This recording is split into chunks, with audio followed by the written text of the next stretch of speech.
Hello, very good morning. This is Usha, your French language trainer. Well, so you're going to learn French language with me. Why do you have to learn French language?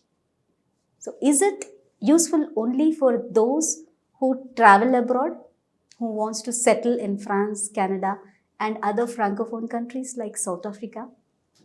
No. If you think like that, you're wrong. French can be learned by every citizen of every country because it's the second largest spoken language. Do you know that French language is spoken in 29 countries throughout the world? Yes. And if you observe, even in India, there are so many multinational companies who are offering jobs in French process. And apart from that, tourism department, yes, of course, you have lot many opportunities, and translations, obviously. And if you observe, compared to 5-10 years back, now even academics also have included foreign languages. They were there earlier also, but now the demand has increased a lot.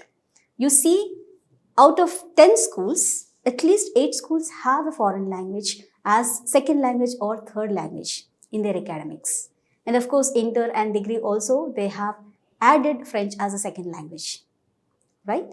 So, there is a good scope for a career development. It's not only if you have plans to go to abroad, even you can be there at the same place in whichever country or whichever city you are, and you can develop yourself in your career.